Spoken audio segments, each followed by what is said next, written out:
Hello, this is Dr. Stanley Lang with a brief video on the question of whether you should be taking supplemental calcium or not. And so the title of this video is Putting Calcium in Its Place. And it's based on a conversation I had today which is similar to many that I have on what to do to help the bones be healthy. And the issue is, should you take calcium supplementation? Now, when I was in medical school, the research definitely suggested that we should be using calcium supplementation, largely because there wasn't a lot of other things that could be done. And there was additional research then as medicines were discovered to use calcium to help the bones be stronger. This seems really obvious because calcium makes up such a big part of the bones. Well, the problem is that at the time that all of this research on calcium supplementation, all of it was being done, and all the time that these research on various medications that are used for bone health was being done, nobody was actually looking to see how pervasive vitamin D deficiency was. And years later, now perhaps some of the researchers actually did know, but years later, we discover that vitamin D deficiency is epidemic, and in some parts of the country, almost 100% of people have vitamin D deficiency.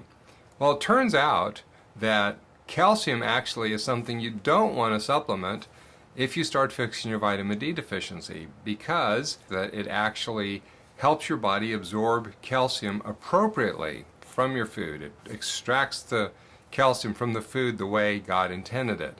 And so you don't need extra calcium when you're using a process that is allowing the body to extract the calcium so effectively. But there's actually a second problem with this, and that is that calcium actually does harm if you supplement.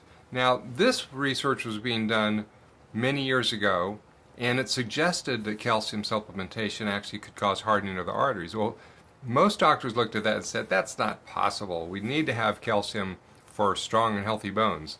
Well, it turns out that that was true. Calcium does contribute to hardening of the arteries because there was another deficiency going on, which is vitamin K2, and it is still going on, and it is still largely underreported. So what does vitamin K2 do? Well, it tells the body where to put calcium. So if you're K2 deficient, you've got all this calcium floating around that the vitamin D has successfully extracted from the food, but the body doesn't know where to put it, so it puts it everywhere. Soft tissue, hard tissue, anywhere that it can store it, it puts it.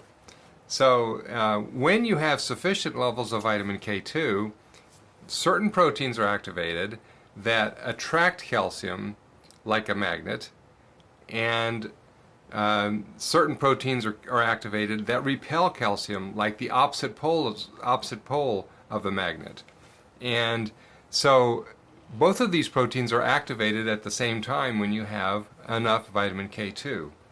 And these proteins are mainly in the bones, the teeth, and the soft tissue that's been studied the most is in the arteries. Well, clearly it's important to have the arteries protected from calcification. Now, probably all of the soft tissue in the body has these proteins to protect it from being inappropriately calcified, but the areas that have been studied are somewhat limited so far. But at least we can say for sure the arteries have this protection, but they have to be activated to repel calcium from being deposited in the arteries. So in this situation, you don't need any extra calcium if you're eating a reasonably healthy diet. If you're eating a reasonably healthy diet, your vitamin D will make it, if you normalize your vitamin D with supplementation or light exposure, will make it so that you extract the calcium appropriately, and the vitamin K2 will activate the appropriate proteins to either attract calcium into the tissue where it belongs or push it away from the tissue where it doesn't belong. And so any extra calcium simply adds to the challenge of the body trying to figure out where should I put all this calcium. So extra calcium is a big negative if you want to stay healthy, as possible. As long as you're attending to vitamin D and vitamin K2.